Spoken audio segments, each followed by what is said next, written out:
Et bonjour à tous et à toutes, bienvenue sur ma chaîne pour une nouvelle vidéo. Et aujourd'hui je vous propose une vidéo de réflexion autour de la spiritualité et notamment sur l'idée de ce que je pourrais appeler l'Eldorado de la voyance et des métiers liés à l'énergétique, à la spiritualité, du cartomancien, qui fait rêver, qui donne envie de faire ce genre d'activité de métier à l'heure actuelle et de vous dire tout simplement ne tombez pas dans le piège parce que vous n'allez pas gagner des tonnes d'argent.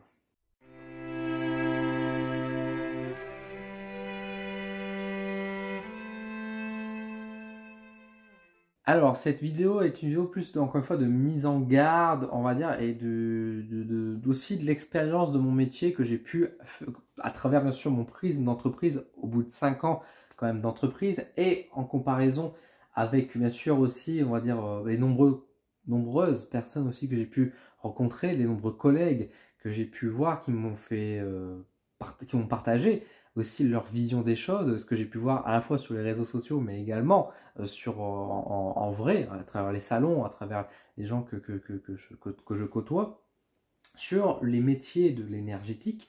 Donc quand je dis ça, je parle par exemple des magnétiseurs, je parle également de tous ceux qui font du Reiki, du Lao Chi, etc.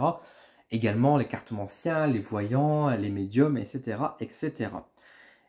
Aujourd'hui, il y a effectivement un phénomène qui s'ouvre de plus en plus sur la question de la spiritualité, et c'est une bonne chose. Ça, on ne pourra pas le reprocher, que les gens s'intéressent un peu plus sur les questions de développement personnel, sur à se sentir mieux, etc. Évidemment, il y a énormément de dérives, je vous en ai déjà fait des vidéos là-dessus, donc je ne vais pas forcément revenir là-dessus, mais forcément, c'est un sujet qui s'ouvre de plus en plus. Et en plus, dans des périodes qui sont compliquées financièrement, avec les périodes d'inflation qu'on traverse, de crise qui s'étendent depuis aussi le Covid, depuis donc on va dire 2020, il y a aussi une idée de beaucoup de monde qui souhaite se lancer dans ces métiers-là, qui semblent très accessibles et qui en même temps font rêver et qu'on dit ouais, je vais pouvoir vivre d'une activité, de ma passion, de ce que j'aime, etc. C'est super chouette et ça pourrait m'aider à sortir de mon train-train, de mon boulot actuel qui ne me plaît guère. La réalité, elle est tout autre. Surtout qu'à côté de ça, ce que j'allais dire, c'est qu'il y a aussi un grand mouvement où beaucoup de monde, que ce soit aussi les médiums et les voyants, qui vont vous dire mais lâchez tout, lâchez votre emploi, etc. et lancez-vous parce que vous avez un don. Hein. Vous savez à quel point j'adore le terme don, hein. Ça c'est un truc que je ne veux plus entendre. Et en même temps, il y a ce côté, donc on vous incite à pousser, et également à travers sur internet, vous allez pouvoir voir de nombreuses publicités qui vous incitent à dire lâchez tout, venez faire notre formation à un prix bien sûr prohibitif, et qui viennent vous inviter à être indépendant, à vous lancer dans le business, hein, parce que c'est le cas de le dire. Là, on va parler vraiment un peu de ce cadre-là, de l'entreprise, du business, d'être magnétiseur, d'être énergéticien, ou je ne sais encore métier qu'on peut créer et inventer, hein, créateur de lumière, je sais pas, porteur de flammes jumelles, et tout autre terme qu'on pourrait inventer dans notre activité qui résume finalement au métier de l'énergétique et de la voyance. Ça vous incite beaucoup et c'est souvent des pièges, bien sûr, à des pompes à fric, hein, bien sûr, il y a beaucoup de formations, mais ça je vous en ai déjà parlé, qui sont là pour soutirer de l'argent avant tout. Et il y avait aussi, c'est vrai que j'en ai pas beaucoup parlé dans ma vidéo Les dérives que je ne veux plus voir, mais il y a aussi ce schéma de système pyramidal, avec effectivement tout ce qui est Reiki, Lao Chi, etc., où encore une fois, la pratique en elle-même, je n'ai rien contre ça, mais il y a un business qui est fait, qu'on ne peut pas nier, où effectivement, pyramidal, hein, dans le sens où effectivement, on vous enseigne d'abord une formation Reiki, puis après vous devez payer pour pouvoir devenir vous-même enseignant, et votre but, c'est plus tellement de faire du Reiki que d'enseigner à d'autres personnes, de faire du Reiki, et du coup, enfin, vous devenez vous-même formateur, et on rentre dans un cycle où finalement, on ne pratique plus, mais on vient former d'autres gens, qui, bien sûr, avec des formations qui coûtent plus cher, pour inciter les gens à dire hey, toi aussi tu peux venir faire du Reiki, etc. Ben, en réalité, on tombe sur un schéma qu'on voit un peu partout et qui sont pas très intéressants et qui sont pas, encore une fois, parfois des arnaques ou des pièges. Des pièges aussi. Donc il faut faire attention par rapport à tout ça. Donc là, on a encore une fois ce côté où il y a une grosse incitation effectivement à vous nous lancer dans ce genre de cadre, dans ce genre de métier. En même temps, on se dit que c'est accessible parce qu'il n'y a pas besoin de diplôme, il n'y a pas besoin de faire d'études, on n'a pas besoin d'avoir des accords, on n'a pas, on va dire, il n'y a rien qui cadre les métiers qu'on réalise aujourd'hui.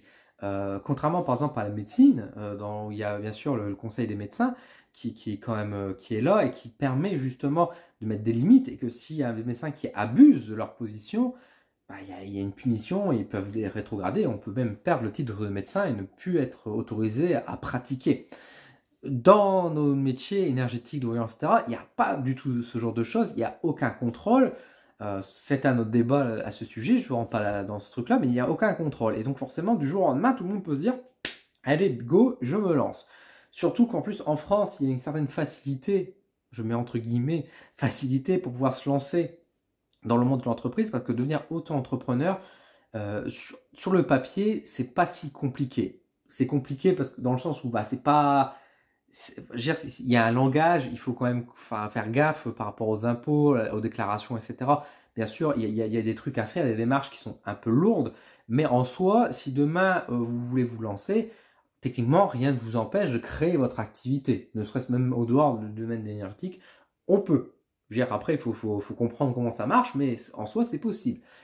Donc c'est vrai qu'il y a une accessibilité là-dessus. C'est pas forcément grave, c'est pas un défaut. Forcément, ça ouvre les portes et du coup, bah, ça donne l'impression de dire, bah, en fait, c'est facile de faire nos activités, nos métiers. Alors, déjà, je vais parler par rapport, on va dire, à la question, on va dire, du métier en lui-même et de l'entreprise du business.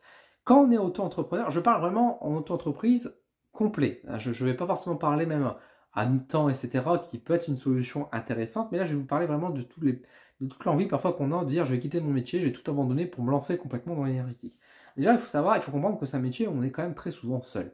C'est un métier qui est pourtant humain, hein, on est quand même dans une activité humaine, sociale, mais bah, il faut avouer que quand même, c'est une activité où on est quand même très solitaire parce qu'on doit tout gérer. Il ne faut pas oublier que c'est le but d'une auto-entreprise, hein, c'est dans le nom, hein, auto-entreprise, on est seul.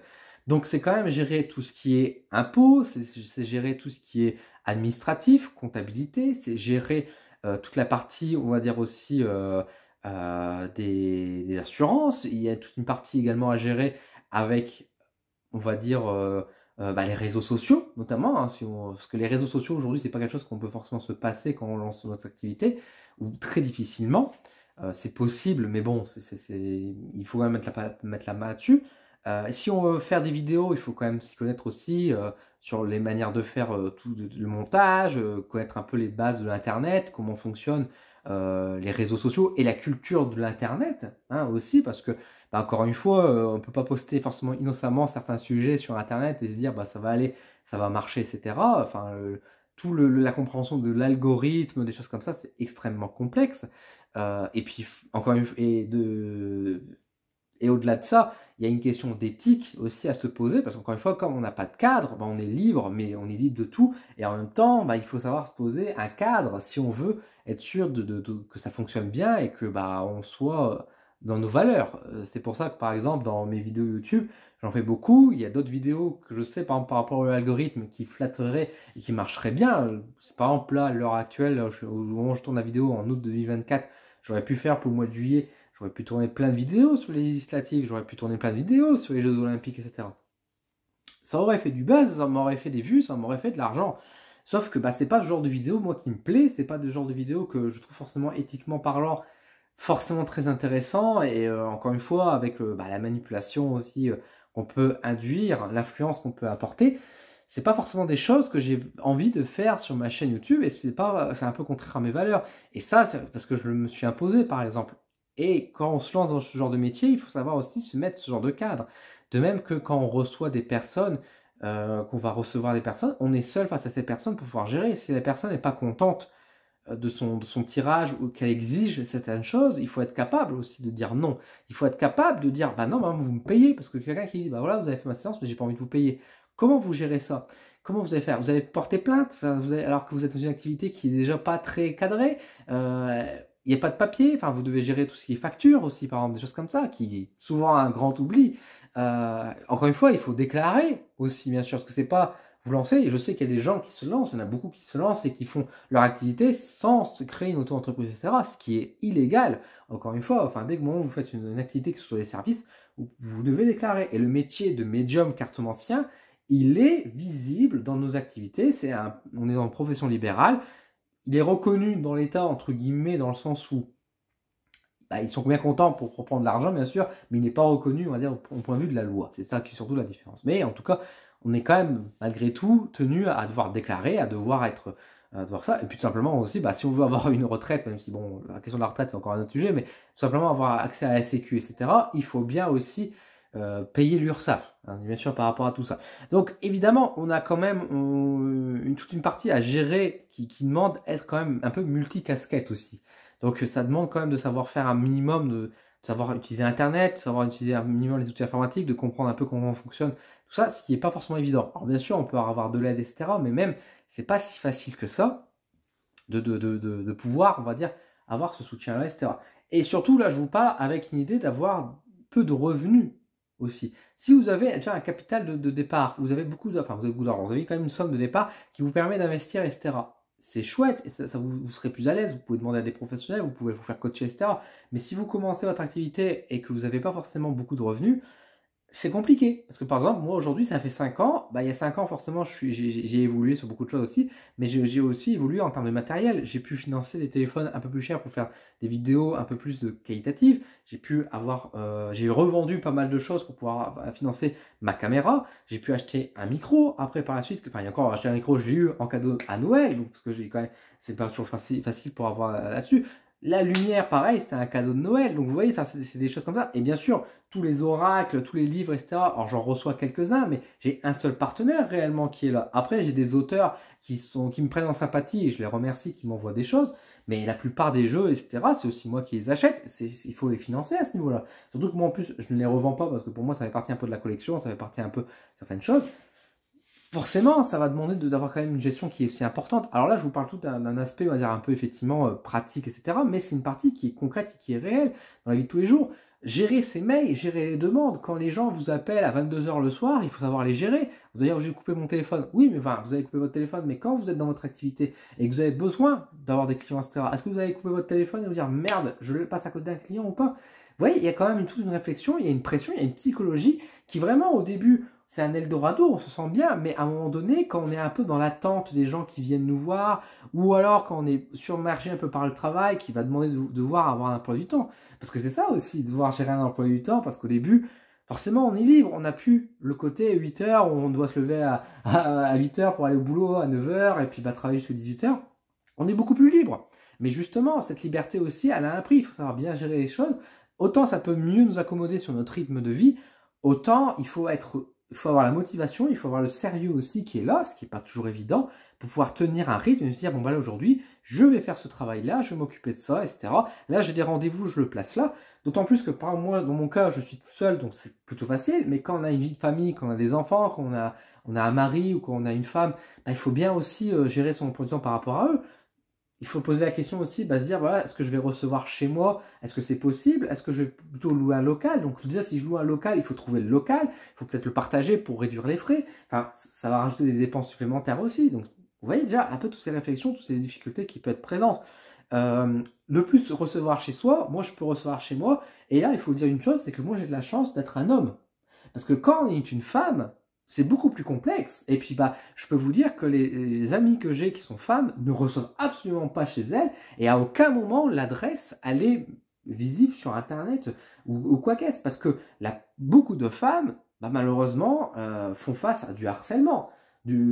Face à du harcèlement, ils sont à voir aussi, où des hommes vont vraiment avoir connaissance de la maison, qui vont peut-être venir squatter, qui vont peut-être venir insister, qui vont dire bah, je sais où tu habites, etc. Enfin, vous voyez un peu où je veux en venir aussi. Donc, c'est pas forcément évident. Donc, vous devez prendre un truc à part, où là, moi, je peux plus me permettre parce que, bah, de manière générale, je suis moins emmerdé, on va dire les choses. Même si, bah, encore une fois, c'est un risque aussi. C'est ça aussi à prendre en compte. Donc, vous voyez, il y a quand même toute une réflexion à se mettre en place, à réfléchir. Et ça, c'est pas quelque chose qui vient en une journée en disant je vais répondre à tout et je vais tout gérer comme ça. C'est aussi par l'expérience, le savoir-faire. Quand on parle des horaires, bon, on se dit, voilà, moi c'est pas grave, je vais faire mes horaires classiques, je vais travailler le matin et puis je garde tous mes après-midi pour avec mes gosses. C'est bien, mais quand vous travaillez avec des personnes, si vous recevez les gens, par exemple, chez vous, enfin, quand vous faites des consultations face à face, bah, les gens ne sont pas toujours disponibles le matin, il y a beaucoup de gens qui travaillent, donc ils peuvent être présents que le week-end. Est-ce que vous voulez travailler le week-end, par exemple? Ah non. Bah, dans ces cas-là, bah, du coup, vous recevez le soir après le boulot, après 18 h, etc. C'est compliqué. Du coup, la journée, oui, bah, c'est des gens qui ont soit ils ne travaillent pas forcément, soit ils ont des horaires atypiques, soit c'est des gens aussi qui sont en congé et qui profitent de leur congé pour venir vous voir. Donc vous voyez, enfin, il faut prendre ça aussi en conscience. Vous faites sur Internet, ah, je vais faire des directs et des lives, ça me plaît. D'accord, mais les directs et les lives, c'est quand que c'est le plus important? Bah, c'est après le boulot, c'est après 18h, c'est après 20h, etc. Enfin, et vous voyez déjà, c'est quand même un peu contraignant, ce que les gens, quand eux, ils quittent le boulot, vous devez être présent à ce moment-là, etc. Et est-ce que vous serez déjà encore en forme par rapport à tout ça? Moi, je sais que très bien que après le soir, c'est compliqué pour moi. Donc, c'est pour ça que je fais peu de live, parce que je sais que si je voudrais avoir un peu plus de popularité sur les lives et avoir du monde, bah, il faudrait que je le fasse le soir. J'en fais de temps en temps quand j'ai envie, mais j'en fais pas tout le temps parce que ça me fatigue facilement aussi. Donc, vous voyez, tout ça, c'est pas évident. Le fait de parler devant une caméra, etc., ça s'apprend aussi. Vous voyez, c'est beaucoup de choses qu'il faut prendre aussi en compte. Alors, vous allez me dire, ouais, mais Dylan, moi, j'ai pas forcément envie voilà, de faire tout ce qui... Les réseaux sociaux, j'ai pas envie de m'intéresser. Ce qui serait quand même aussi une belle perte, mais pourquoi pas? Encore une fois, c'est pas forcément ça. On peut réussir en dehors des réseaux sociaux. Il faut savoir déjà que on peut travailler aussi sur compte rendu. Il y a des gens qui disent, ouais, mais c'est pas grave, moi je veux pas recevoir les gens en face à face, je vais faire des comptes rendus, etc. Il y a une pression aussi sur ça, parce qu'il faut gérer les mails, et il faut gérer la pression où les gens vont vous dire, ouais, mais moi je veux ma réponse demain, je veux ma réponse maintenant. Il y en a beaucoup. Quand on vous appelle, etc., oui, vous pouvez pas me faire un tirage là tout de suite maintenant, etc. Ah non, comment vous allez faire pour le moyen de paiement? Vous allez prendre de l'espèce. Est-ce que vous prenez les chèques ou pas? Parce que les chèques, ah, il y a des gens qui donnent des chèques et qui ne payent pas hein, en réalité. Donc vous voyez, il y a toujours un peu ces complexités qu'il faut savoir gérer aussi un peu à côté. Bon, c'est pas grave, je veux faire à distance, etc. Je fais des comptes rendus. Ouais, mais les comptes rendus, donc vous faites un compte rendu, vous passez peut-être 1 heure, 2 heures à faire le compte rendu, à tout taper, à écrire votre compte rendu. Vous l'envoyez à la personne et la personne vous renvoie des questions. Comment vous gérez ça? Est-ce que vous répondez encore aux questions ou vous dites non, vous reprenez un service? C'est pas évident de dire aux gens, bah, vous repayez maintenant. Vous voyez, enfin, il y a tout un dialogue à faire. Donc vous voyez déjà, il y a une complexité sur la manière de faire qui est déjà vraiment compliquée. Je ne dis pas ça, c'est pas pour vous faire peur, mais je vous parle d'une réalité des métiers aussi pour vous montrer que c'est pas un rêve non plus, encore une fois, de se lancer comme ça facilement. Ça se fait pas comme ça. En rentrant maintenant plus sur le cœur du métier, au-delà des aspects techniques, sur le côté pratique, on va dire, j'ai envie de dire avec les personnes que vous recevez directement chez vous, etc., ou qui vous appellent ou qui vous prennent rendez-vous. Comment vous gérez les personnes qui sont par exemple en tentative de suicide, qui viennent vous voir et qui vous disent voilà, j'ai fait 2 tentatives et je suis à bout et là je viens vous voir parce que j'ai besoin d'avoir des réponses. Qu'est-ce que vous faites? Est-ce que savez-vous gérer ce genre de cas? Est-ce que vous allez vous-même stresser, paniquer? Est-ce que vous allez prendre les choses au clair? Est-ce que vous allez rassurer? Mais encore une fois, tout ça, ça se fait pas comme ça. Ça se fait pas facilement. Est-ce que vous allez lui mentir? Pour lui dire des trucs positifs pour qu'il s'en sorte? Ou en tout cas qu'il sorte de chez vous avec le sourire? Comme ça, il a un bon avis de vous, il vous parle de bien en vous, mais au final, vous avez raconté des conneries parce que c'était juste pour entendre ce qu'il voulait. Est-ce que vous voulez dire la vérité et que si vous voyez que malgré son attitude qui est quand même négative, vous voyez des choses encore négatives, est-ce que vous serez capable de lui dire? Est-ce que vous arriverez à trouver les mots pour lui le faire? Est-ce que vous arriverez à prendre le temps de gérer ce truc-là? C'est pas évident. C'est pas évident. Quand les gens viennent vous poser aussi des questions qui ne les concernent pas, est-ce que vous y répondez? Alors vous savez que je vous avais déjà parlé dans une de mes vidéos, la voyance n'est pas du voyeurisme, donc je vous avais déjà parlé. Mais est-ce que vous serez capable, par exemple, de dire à quelqu'un qui vous dit, bah voilà, moi je suis venu, c'est pas pour moi, c'est pour savoir ce que fait mon ex. Je veux le fliquer finalement, je veux savoir ce qu'il fait, est-ce qu'il est avec une femme, est-ce qu'il est malade, est-ce qu'il va tout mourir? Est-ce que vous répondez à ce genre de questions? Est-ce que vous serez capable de dire non à la personne en face de vous? Est-ce que vous serez vous affirmer et dire à la personne dehors? C'est des choses, et encore une fois, c'est pas des choses extraordinaires, c'est des choses qui arrivent. Quand vous faites des salons, quand vous faites par internet, etc., il y a des gens qui vont venir poser des questions et quand vous avez beau dire mais non, ça marche pas comme ça, vous allez expliquer. Sur internet, c'est encore plus violent parce que les gens, au mieux, ils vous répondent pas. Vous allez leur dire bah non, moi je fais pas ça, et puis bah ils vous bloquent, ils vous ignorent et vous n'avez plus de nouvelles. Et il va aller voir le voyeur suivant. Quand vous faites des lives, c'est ce qui se passe souvent. Il y a des gens qui vont spammer votre réponse, ils vont même pas dire bonjour, etc. Ils s'en foutent complètement de vous. Vous êtes un self-service, ils veulent une réponse. Comment vous vous comportez avec ces gens-là? Est-ce que vous leur donnez la réponse ou est-ce que vous ne leur donnez pas la réponse? Comment vous estimez le respect qu'on vous doit? Ça renvoie beaucoup de choses. Et c'est là, en fait, aussi, tout le sujet, c'est que quand on va faire nos activités, et souvent quand on est porté par la voyance et qu'on est porté par être cartomancien dans l'énergétique, on veut aider les gens. Mais il faut bien comprendre que quand vous faites une entreprise, quand vous êtes dans votre business également, sans vous parler d'argent, je n'ai pas parlé d'argent pour le moment, mais sans ce côté-là, c'est un métier qui va renvoyer aussi beaucoup de choses face à vous-même, face à vos valeurs, et vous allez vous faire affirmer. Et c'est là que je vous mets vraiment un conseil vraiment important, un indice sur l'activité, c'est que vous faites l'activité, c'est pour vous, c'est pas pour les autres. C'est une activité qui est humaine, c'est une activité bien sûr qui est sociale, qui est dans l'aide à l'autre, mais si vous faites cette activité, c'est avant tout pour vous. Parce que si vous faites dans l'autre, vous n'allez pas tenir. Si vous faites toujours au service de l'autre, vous allez vous faire avoir. Parce que les gens qui se font passer pour des victimes, des gens qui vont pomper vos énergies, qui vont faire du vampirisme énergétique, comme on dit, il y en a beaucoup.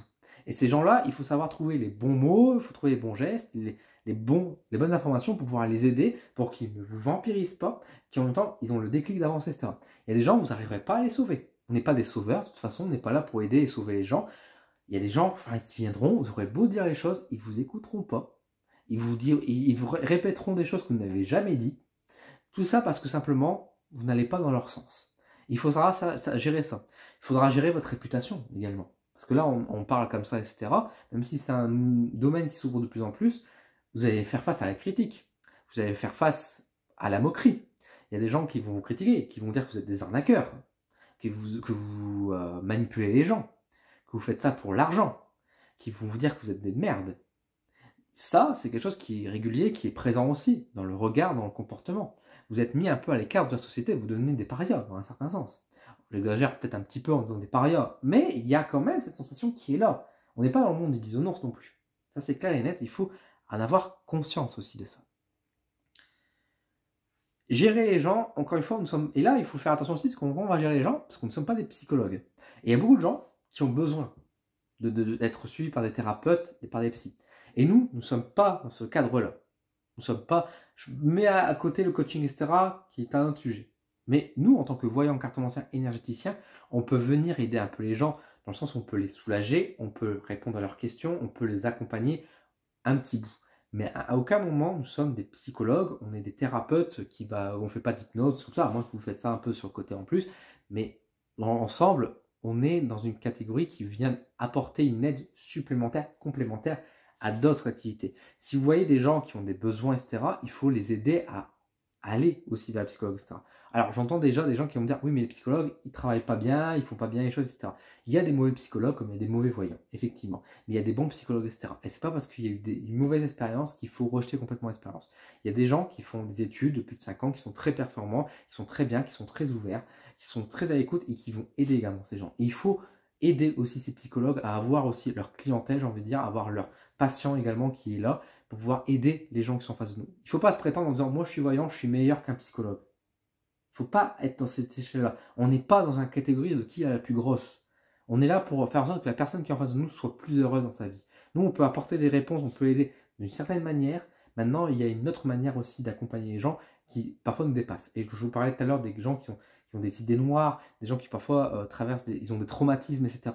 On peut parfois aider ces gens-là, ou on va les aider à répondre mieux à leurs questions et à avancer à ce niveau-là. Mais à aucun moment, il y a beaucoup de gens qui ont des traumas, qui ont besoin de plusieurs séances, qui ont besoin d'aide. Et c'est là aussi, encore une fois, la question de l'éthique, c'est de faire attention aussi de respecter la personne qui est en face de nous et de ne pas les prendre pour des moutons ou des vaches à lait.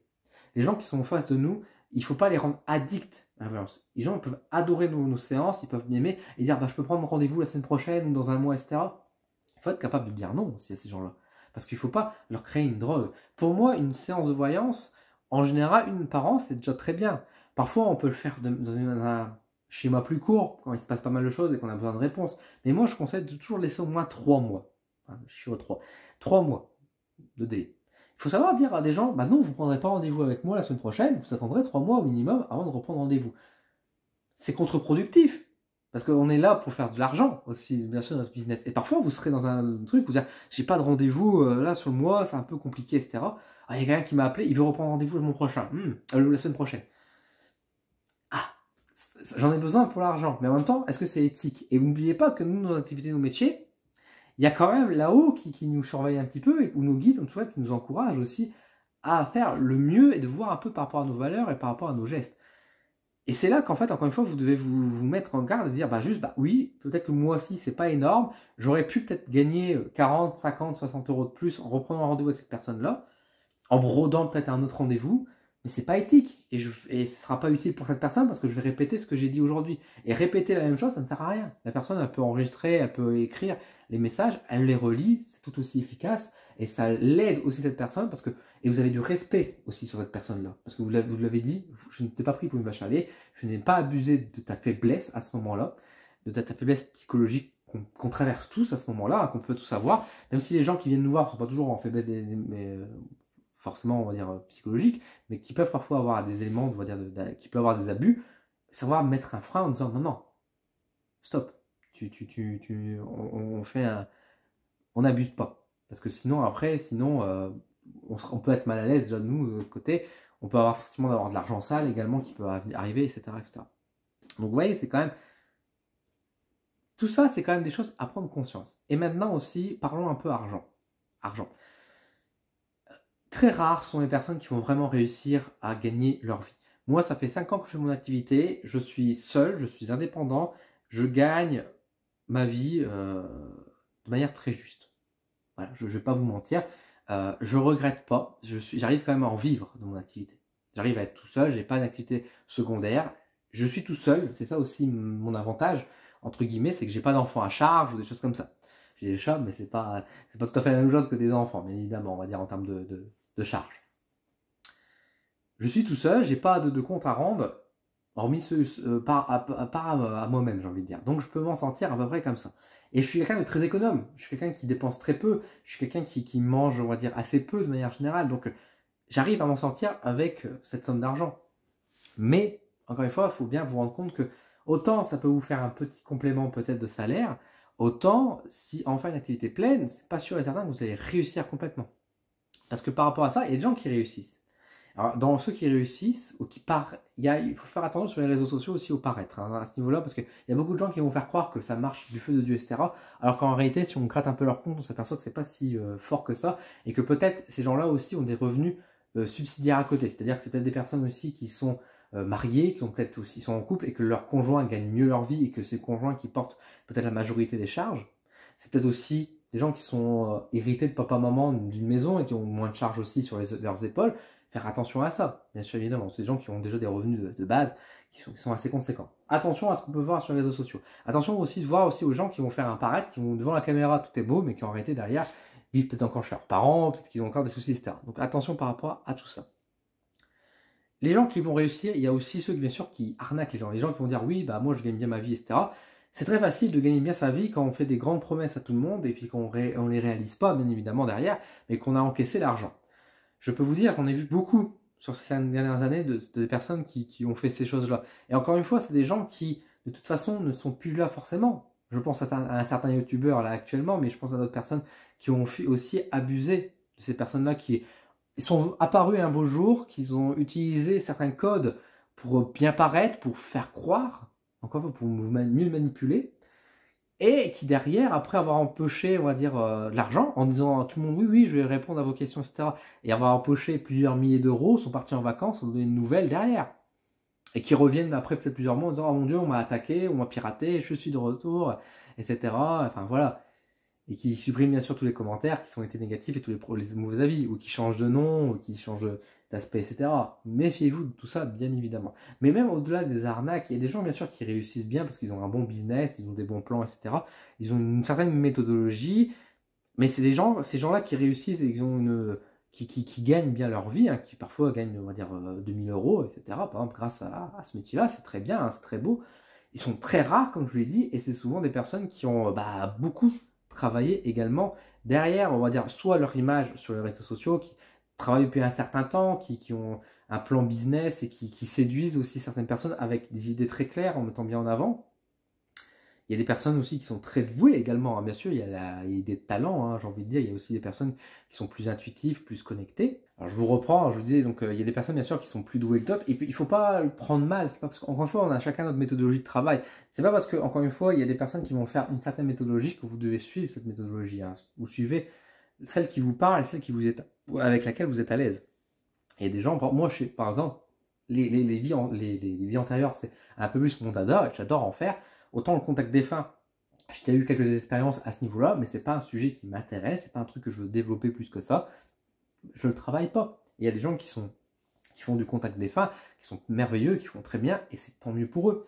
Encore une fois, on n'est pas là pour se copier les uns les autres, on est là aussi pour pouvoir, on va dire, encore une fois, aider les personnes. Donc, apporter de la solidarité, c'est bien aussi. Donc, il y a des personnes aussi qui vont bien sûr faire des tirages qui sont beaucoup plus connectés parce qu'ils ont peut-être plus d'expérience ou qu'ils ont peut-être été baignés plus dans ce milieu-là, ils ont plus de facilité. Et c'est pas grave, c'est ok.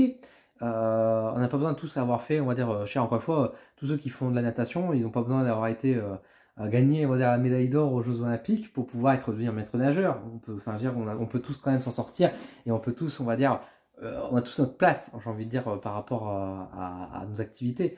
C'est juste qu'effectivement, il y a des personnes qui vont réussir aussi parce qu'ils captent mieux. Mais après combien de temps d'expérience? Des gens parfois qui ont plus de 10 ans d'expérience, donc c'est-à-dire qu'ils ont quand même de la réputation qui leur suit derrière, qui ont du bouche à oreille aussi qui est là, qui est très connu. Donc ces gens-là sont quand même aussi assez peu. Et après, bah, encore une fois, sur les réseaux, méfiez-vous aussi des personnes aussi, du nombre, encore une fois, d'abonnés et du paraître, comme je vous disais. Il y a beaucoup de gens qui ont beaucoup d'abonnés, qui ont parfois du succès sur les réseaux sociaux, dans les vidéos, etc., mais qui ne gagnent pas leur vie. Moi, je sais qu'il y a des gens, moi, vous voyez, par exemple, sur Instagram, j'ai 2300 abonnés, ça monte pas beaucoup, etc., ça s'est même bloqué, là, ça bouge pas, et c'est pas grave, parce que je suis pas forcément les règles de l'algorithme que ça voudrait, et c'est tout, c'est comme ça. Il y a des gens qui ont 3, 10, 20 fois plus d'abonnés que moi, je peux vous assurer qu'ils gagnent moins que moi. Tout simplement parce que, au-delà du fait qu'ils gagnent bien sûr des revenus, on va dire, peut-être générés par des partenariats, peut-être par rapport à des vidéos, des choses comme ça, c'est des revenus à côté. Mais c'est des gens qui n'ont pas autant de rendez-vous que moi je pourrais avoir, par exemple, des choses comme ça. Donc c'est pour ça qu'on doit faire attention aussi par rapport à ce jeu-là. Ne vous trompez pas. Et je vous parle de tout ça aussi, c'est important parce qu'encore une fois, quand on est tout seul, il y a le côté comparaison. Moi j'ai mon activité, j'essaie de m'en sortir, j'ai peut-être des difficultés ou je suis en train de débuter et je suis en train de voir le machin, il gagne mieux, il y a plus de monde, etc. Mais pourquoi? Comment ça marche, etc. C'est pas rentrer dans la jalousie, c'est juste comprendre comment ça marche. Et quand on commence à creuser, qu'on est en train de sortir un peu le tournevis pour enlever, on va dire, la plaque qui est devant et puis voir un peu comment sont branchés les fils, bah, parfois on s'aperçoit qu'il y a des gens, bah, qu'effectivement ça marche, mais à quel prix? Et que c'est pas toujours aligné avec nos valeurs, ou d'autres personnes, bah, simplement parce qu'ils ont une meilleure réputation sur le temps, ils ont travaillé plus, etc. Et qu'ils étaient au bon endroit au bon moment à un moment donné aussi, hein, tout simplement. Ils ont fait la bonne rencontre aussi.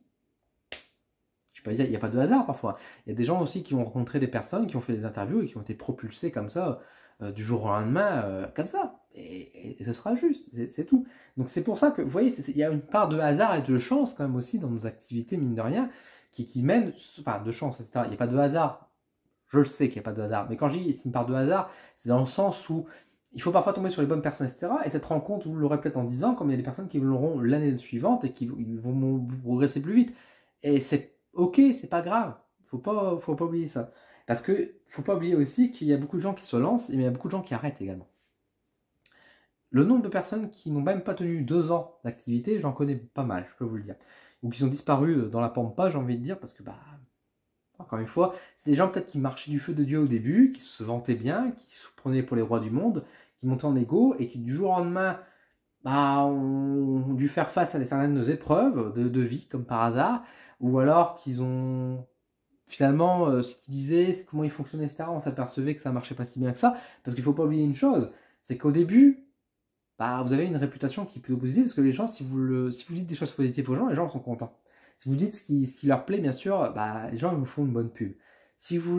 Mais par contre, c'est encore une fois qu'au début, mais comme nous sommes sur des métiers sur le long terme, sur de la voyance, hein, ou même sur l'énergétique, quand vous soignez quelqu'un, si au début, vous m'avez fait du bien, j'ai passé un bon moment, etc., c'est très bien, mais le plus important, c'est quand même ce qui se passe derrière, si ça a aidé la personne, si elle a pu évoluer, si vous l'avez vraiment aidé derrière.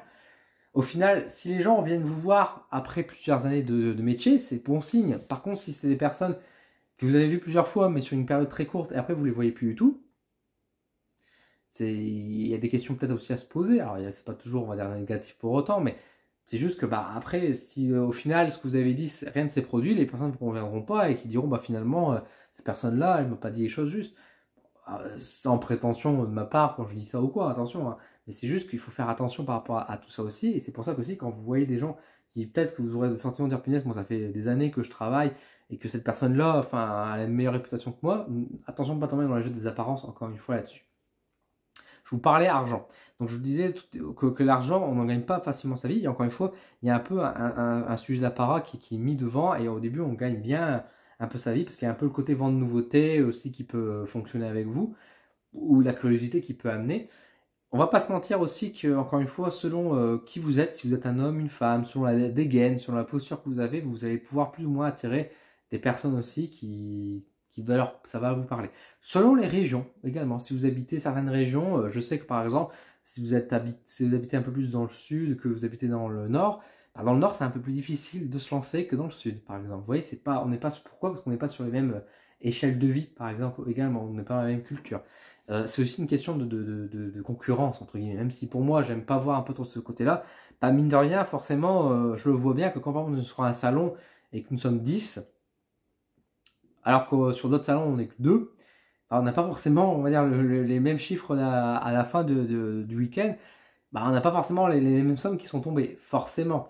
Ça ne veut pas dire forcément que, encore une fois, les gens, quand on est très nombreux, ils ne viendront pas vous voir, mais forcément, si les gens ont un budget de 40 euros, ils vont pas faire le tour et qu'ils veulent voir, ils veulent des réponses, bah, vous avez plus de chances quand vous êtes que 2 que quand vous êtes 10, forcément, parce qu'il faut partager un peu plus les gars. Donc forcément, il y a de ce côté-là. Mais imaginez bien que là, je vous parle de ça dans un salon, mais quand on est dans une région entière, moi, dans le nord, c'est un truc qui m'insupporte, et que j'ai l'impression que je fais un pas dans une rue à côté, etc. Limite, je rencontre une autre personne qui fait de la voyance, ou qui fait de l'énergétique, ou qui fait un métier, on ne sait pas trop ce qu'elle fait. Personne qui fait du magnétisme, et qui tire également les cartes, mais qui dit qu'il n'est pas voyante. Enfin, vous voyez, enfin, on est un peu parfois dans des choses un peu floues. Des gens qui tirent les cartes, mais qui font aussi de l'énergétique. Enfin, inversement, ça marche aussi. Hein. Donc, enfin, voilà, encore une fois, je veux pas critiquer les personnes en disant c'est pas bien ce qu'ils font et tout ça se lance, mais il faut bien comprendre aussi qu'il y a beaucoup de monde se lance. Vous n'êtes pas tout seul, vous n'êtes pas unique, vous n'êtes pas incroyable, même si on aime bien avoir ce côté-là. Si vous avez cette idée de vous lancer, bah il y a de la concurrence, il y a beaucoup de monde sur le marché pour dire les choses. Et le truc, c'est que bah, il y a beaucoup de monde sur le marché. Il y a une demande qui est assez forte, effectivement, mais il ne faut pas oublier encore une fois, dans cette demande, vous avez la moitié qui arnaque les gens, donc où les gens vont avoir une mauvaise expérience, les gens qui vont pas forcément vouloir dépenser plus d'argent du coup, qui vont pas forcément venir vous voir parce qu'ils se sont fait avoir ailleurs. Et puis encore une fois, bah, vous, même si vous êtes dans l'éthique et dans le responsable, bah, vous luttez encore une fois face à des personnes qui vont abuser et qui, eux, vont jouer des choses.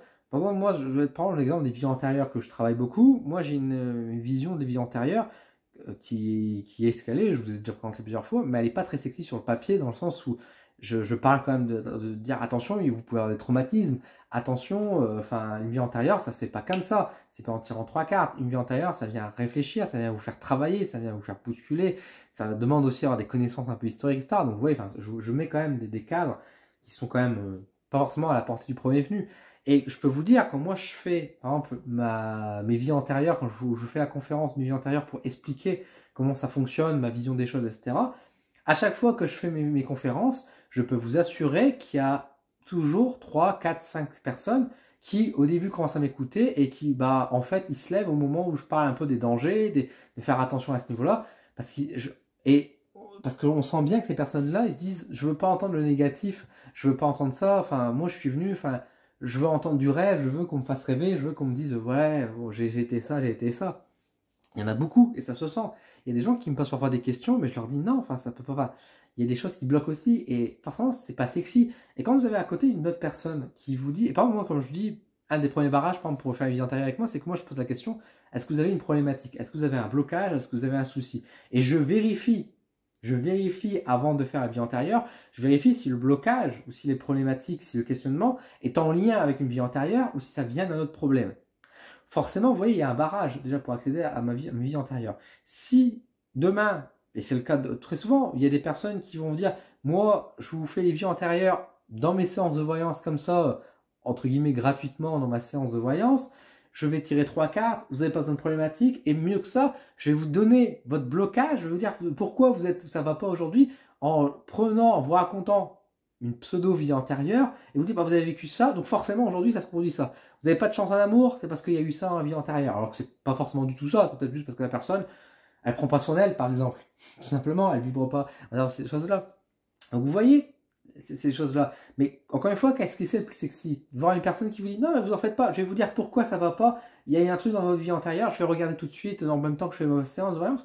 Ou quelqu'un qui va vous dire bah attendez, avant de faire la séance de voyance, on va vérifier, avant de faire la séance de vie antérieure, on va vérifier si votre problématique a du sens avec une vie antérieure, on va regarder si vous avez besoin d'un autre outil, et attention, enfin ça peut remuer, etc. Et vous êtes en concurrence face à ça. Alors vous allez dire, mais enfin, Yann, toi ce que tu fais, c'est peut-être plus éthique, c'est plus responsable, c'est plus intéressant. Oui, et j'ai des meilleurs retours des gens qui font les vies antérieures avec moi qu'avec d'autres personnes. Mais le problème, c'est qu'en attendant, les personnes, bah, ils ont donné leur argent à l'autre personne et pas à moi en attendant, parce que bah, au début, ils se disent, bah, c'est peut-être plus simple, c'est peut-être plus accessible. Et ça, ce que je viens de donner en exemple par rapport à mon cas personnel, vous allez le retrouver partout. Dans plusieurs cas, vous aurez des gens qui vont faire des bas prix, vous allez dire, punaise, mais enfin, moi je propose 40, 40 euros, c'est pas cher pour une séance de voyance à l'heure d'aujourd'hui. Hein. À l'époque, quand j'ai commencé, c'était un peu la norme avec 40-50 euros. Aujourd'hui, on est plus passé maintenant sur 60-70 euros. C'est pour vous donner une idée sur des séances d'une heure à peu près. Et encore, je dis une heure, il y a des gens qui font une demi-heure par rapport à ça. Le prix, c'est encore, vous mettez le prix que vous souhaitez. Mais il y a des gens qui vont mettre des prix genre 30 euros la séance. Et vous allez dire, mais bordel, enfin, moi je suis à 60, c'est moitié prix. Ne vous comparez pas à ces gens-là, encore une fois, parce que vous ne faites pas la même chose. Et surtout, vous posez-vous la question, ces gens qui vous font à 30 euros, est-ce qu'ils sont déclarés? Est-ce qu'ils déclarent tout? Est-ce que, eux, de leur côté, ils ont besoin d'un CR plein? Ou est-ce que, justement, ils ont d'autres personnes, ils ont d'autres ressources de revenus? C'est facile de mettre à 30 euros, hein, les séances de voyance ou les séances de soins, etc. Quand, par contre, à côté, on touche peut-être déjà 1000, 2000 euros qui viennent je sais pas, d'un reste de chômage ou on va dire de papa-maman qui a un vieux reste d'héritage, des choses comme ça. Vous voyez? Donc il y a cette concurrence qui est réelle et encore une fois, comme il n'y a pas de norme des prix, il n'y a rien pour contrôler, chacun il fait un peu à sa sauce et parfois bah, ça peut être très brutal. Ça peut être assez violent. Et forcément, bah, encore une fois, vous avez quelqu'un qui vous propose des séances à 30 euros, vous avez quelqu'un qui va proposer des séances à 60. Si vous êtes dans un salon, que vous avez payé peut-être 200, 300, 400 euros, bah, il y a plus de gens qui vont peut-être aller voir la personne à 30 euros et qui ne vont pas venir vous voir en disant bah, je viendrai vous voir plus tard. Là, je vais d'abord tester cette personne-là parce qu'elle est moins chère et puis j'ai envie de dépenser mon argent pour peut-être acheter une pierre après par la suite. Et vous êtes perdant. Vous êtes perdant à la fin du week-end, etc. Le problème, c'est que ces gens-là vont peut-être pas venir tout de suite, vont peut-être venir dans un mois, peut-être dans un an, etc. En attendant, vous devez survivre. Et c'est là que vous voyez que toute la difficulté financière qu'il peut y avoir, c'est qu'il y a un gros jeu de concurrence qui est là, qui même si vous vous entendez bien avec d'autres collègues, hein, moi je m'entends très bien avec des collègues, je pense, etc., bah, les faits est que si la personne vient voir un de mes amis et qui vient de me voir après, il va pas venir me voir en même temps, il va attendre de se refaire un peu de sous, il va attendre que ça aille mieux, ou qu'il y a du temps qui a pu se passer. Donc forcément, on doit équilibrer entre les deux. Donc c'est une première difficulté. Et je peux vous dire que même le fait d'être parfois être connu et populaire, j'ai des amis qui sont voyants, qui sont magnétiseurs, etc., bah, qui, à l'heure d'aujourd'hui, à l'heure de l'inflation, etc., ont dû reprendre également un boulot parce que tout simplement, bah, l'inflation, ils ont du coup les prix ont augmenté, donc c'était plus difficile, mais en plus de ça, ils ont perdu en clientèle. Parce que forcément, les gens qui venaient les voir, bah, ils n'ont pas forcément les revenus autant qu'avant pour pouvoir prendre des séances de voyance, parce que nous, on reste dans une catégorie qui est très particulière. Parce que, comme je vous dis, on est dans ces professions libérales, mais en réalité, on n'est pas dans le soin, parce que le soin, déjà, on n'a pas le droit de dire qu'on fait du soin déjà à ce niveau-là, mais on est dans l'énergétique, mais on n'est pas vraiment dans du soin, on n'est pas médecin, etc. On n'est pas vraiment dans du loisir non plus, malgré qu'on serait catégorisé un peu plus dans le budget catégorie loisir. Quand on vient faire une séance, c'est rarement, les gens viennent pas faire une séance avec nous, c'est pas pour passer nécessairement un bon moment. Enfin, ils sont là, si on passe un bon moment, tant mieux. Mais je veux dire, c'est pas comme aller au cinéma pour aller voir un film. Ils sont là pour travailler sur eux, pour pouvoir répondre à des questions, et puis normalement qu'ils ont un peu un déclic, que ça évolue, qu'ils sortent de là un peu, je vais pas dire bouleversés, mais que ça les a un peu remués quand même. C'est ça un peu le but d'une séance. Si la personne qui vient vous voir, elle sort de la séance et que ça a rien changé chez elle, je pense que la séance n'a pas été effective.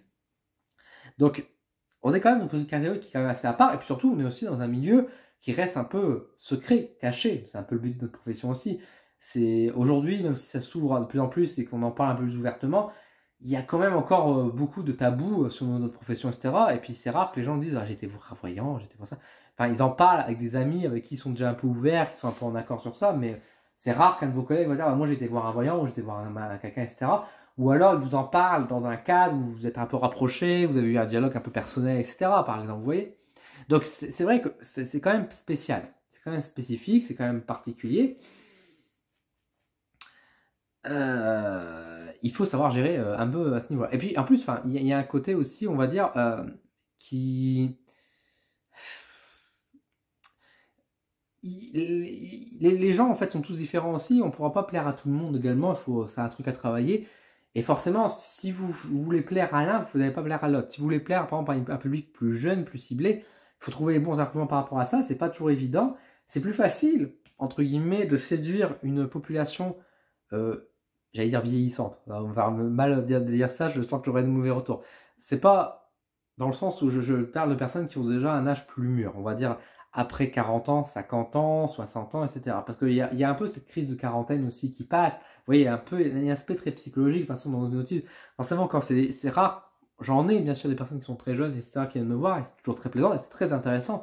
C'est des gens qui sont très ouverts, et c'est très bien. Mais c'est souvent, les gens les plus ouverts, c'est souvent des personnes qui ont déjà un tranche d'âge. Mais ça, c'est pas une surprise. Enfin, ça se voit dans les statistiques, si vous vous baladez dans les salons, etc., vous voyez tout de suite un peu l'âge moyen, on va dire ça comme ça. Et c'est ok, c'est normal. Mais forcément, vous pouvez avoir des discours qui vont peut-être plus plaire à ces gens-là que à d'autres personnes. Genre, si demain vous allez aborder des thèmes un peu plus de, on va dire,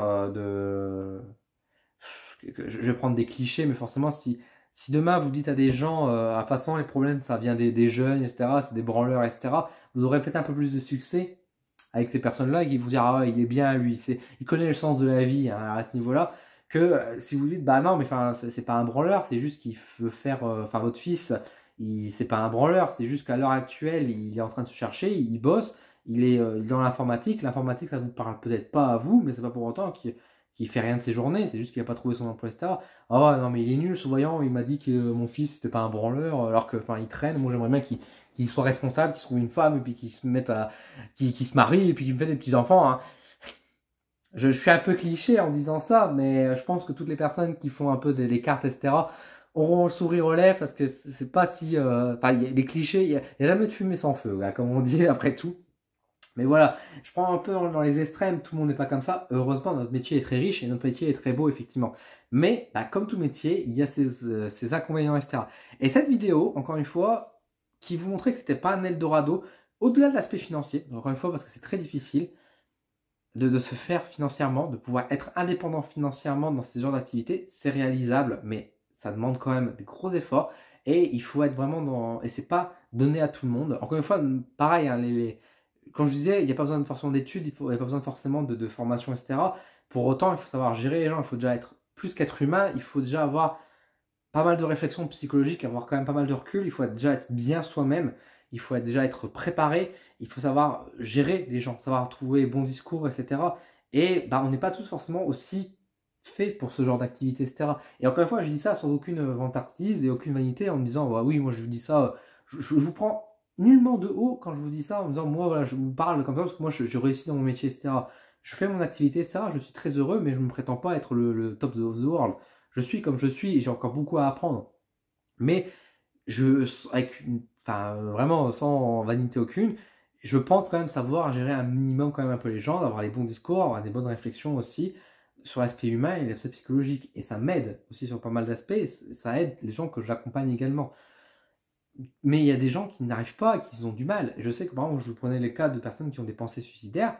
Il y a des gens, je sais, qui n'arriveront pas du tout à gérer ce genre de choses. Et c'est pas grave, je vous en veux pas. Mais c'est juste que si vous vous lancez dans ce genre de métier, il faut savoir se préparer, il faut savoir se renseigner, il faut savoir comment agir à ce moment-là. Et pas attendre forcément que le moment venu soit en face de vous pour pouvoir gérer. Donc c'est sûr que c'est pas évident. C'est pas évident tout ça. Je vous parle peu, du coup cette vidéo c'est vrai que je vous ai parlé peu finalement de tout l'impact spirituel parce que là je voulais vraiment montrer le côté beaucoup plus business, le côté beaucoup plus entreprise qui est une réalité du métier. Parce que bien sûr notre métier est très beau, il y a toute une part de spiritualité avec des belles rencontres, etc. Moi j'ai rencontré une seconde famille à travers la spiritualité, etc. depuis que je me suis ouvert, etc. Et je vis mes meilleures années depuis 5 ans grâce à mon activité, grâce à mon métier, sans aucun doute. Je suis à ma place, je me sens bien. N'ayez pas honte de vous dire je m'intéresse à ce genre d'activité, mais ce n'est pas forcément un métier pour moi. C'est peut-être un loisir, c'est peut-être une passion, c'est peut-être quelque chose que je peux faire dans un petit cadre privé. Moi, j'ai rien contre les gens qui tirent les cartes entre eux. Au contraire, j'encourage les gens qui aiment bien les salons, qui veulent participer, ou même les gens qui veulent peut-être faire un petit complément de revenus, qui veulent faire ça un peu à côté de. Non, voilà, je vais travailler, mais j'aime bien, peut-être, voilà, je fais un petit mi-temps, puis j'aime bien avoir un peu de temps pour moi, puis bah, une journée par semaine, j'aime bien recevoir un peu de gens pour faire des soins, partager un peu. Il n'y a pas de souci par rapport à ça. Par contre, pour toutes les personnes, et c'est ça le but de cette vidéo, pour les personnes qui se disent j'en ai marre de mon métier, je vais tout abandonner pour me lancer dans mon activité de voyant, thérapeute, magnétiseur, etc. Méfiez-vous, c'est très difficile, très très très très très difficile de vous lancer là-dessus et vous n'allez pas gagner tant d'argent que ça. Sauf si vous passez, encore une fois, sur certains moyens qui sont pas forcément avec des valeurs justes, des valeurs éthiques. Et là, bah écoutez, vous faites face à vous-même avec vos responsabilités, j'ai envie de dire, mais attention au retour de bâton.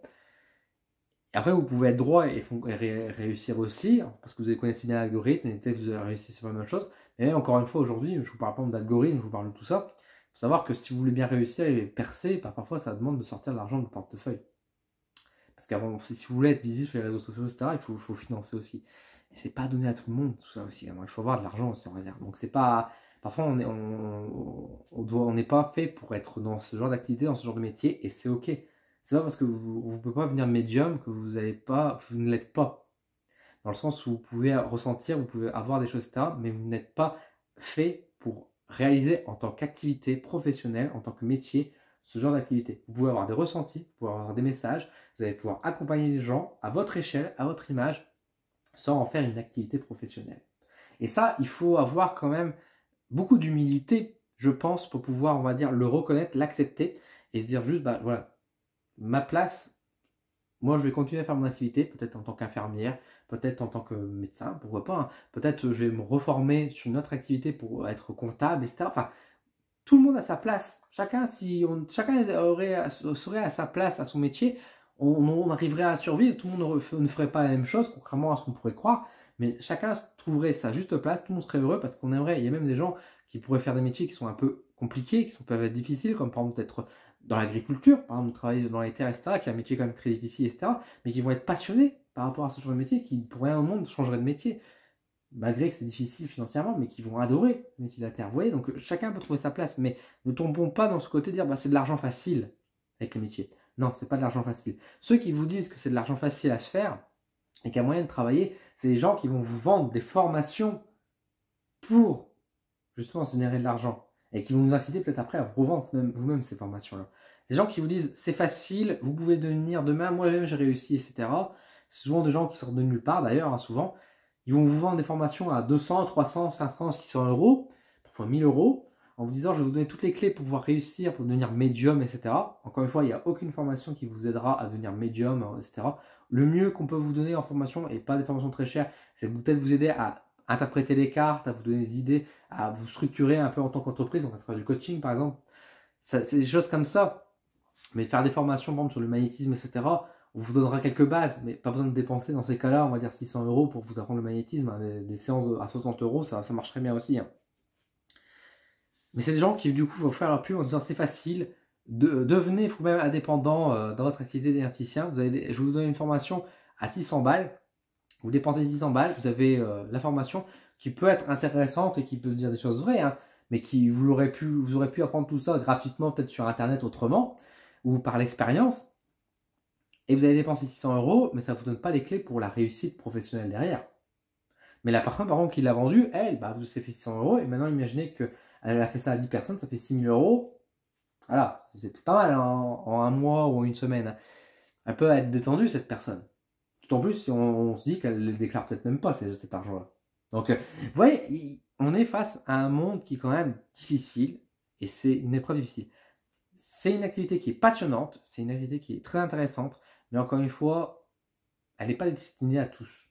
On peut être médium, on peut être cartomancien, et sans en faire pour autant son activité, ou alors en faire ça en petit complément de revenu.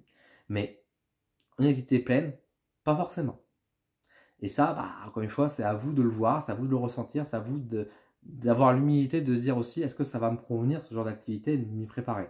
Tout comme bah, demain, si on vous proposez un poste pour, je sais pas, être assistant social, etc., est-ce que vous serez capable, on va dire, de dire bah ok, c'est bien, je le prends tout de suite, ou est-ce que vous allez dire attendez, je vais quand même réfléchir, dire est-ce que je suis apte, je suis capable? Vous allez vous poser la question. Donc la même chose doit se faire aussi dans les métiers de la voyance, etc. Et au-delà du paraître qui est très présent, encore une fois, dans l'illusion qu'on vous vend à droite à gauche de notre métier, qui est tout aussi merveilleux, qui est tout aussi compliqué et dur. Et c'est cette vidéo-là qui a pour but de vous montrer aussi, je veux dire, la face sombre, mais la face réelle aussi de notre activité. Est-ce que vous serez capable de gérer tout ça? Faites attention à vous, parce que le but, encore une fois, de cette vidéo, c'est pas de vous démotiver, de vous lancer dans l'activité, c'est de vous faire comprendre que aussi, c'est très challengeant. Ça fait 5 ans que je fais mon activité, ça l'est toujours tout autant. Il y a toujours des épreuves qui se mettent en place. Hein. On a eu le Covid, on a eu l'inflation, on a eu le problème de gaz, on a eu plein de trucs qui qui s'est produit, et à chaque fois il fallait rebondir, il fallait savoir se modeler, etc. À mon échelle, malgré que j'ai pas des facilités à filmer, à faire des vidéos, etc., où je fais du montage, bah, il y a des gens qui font beaucoup plus de vues avec des caméras de merde, avec du son de merde, et qui font beaucoup plus de vues et donc plus d'argent aussi. C'est tout, c'est comme ça, c'est le jeu aussi de l'image, j'ai envie de dire, c'est le jeu des réseaux sociaux et de tout ce qui peut en suivre derrière, mais encore une fois, le principal, c'est vous. Et c'est ce que je vous disais en milieu de vidéo, c'était vraiment, encore une fois, cette vidéo, elle dure très longtemps, j'en suis désolé pour tout ça, mais il y a beaucoup de choses à dire. Mais comme je vous avais dit au milieu de la vidéo, vous faites ce métier, c'est pour vous, avant tout, c'est pas pour les autres. Si vous vous lancez dans ce métier en disant, je veux aider les autres, c'est bien gentil, mais est-ce que vous le faites pour vous? C'est ça vraiment la question, c'est vous, d'abord vous, avant les autres. Parce que c'est vous qui allez faire votre métier, c'est vous qui allez devoir payer les factures, c'est vous qui allez devoir subir toute la pression et tout ce qui s'ensuit derrière. Donc c'est pour ça que vous devez vous poser vraiment la question de dire, est-ce que je vais vraiment aimer mon activité? Oui, j'ai des capacités, je ressens des choses, etc. Et je peux aider les gens, c'est très bien. Mais là-haut, on vous force à aucun moment de dire, tu dois faire ça. C'est pas parce qu'on vous donne des sensibilités, ou que vous êtes plus sensible, ou que vous avez des capacités supplémentaires, que vous devez vous dire, ah, je dois à tout prix rentrer là-dedans. Et surtout, n'écoutez pas les gens qui vous disent aussi, tu as un don, tu dois faire ça.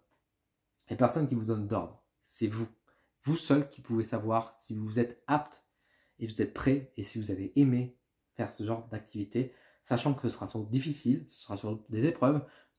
Vous aurez, c'est un nid de vipère aussi, hein, je le dis souvent dans mes vidéos, mais vous aurez beaucoup de trahison, vous aurez beaucoup de gens qui vont vous manipuler, qui vont se servir de vous, qui vont profiter de votre petit succès pour pouvoir piquer vos clients. Donc, faites attention par rapport à tout ça.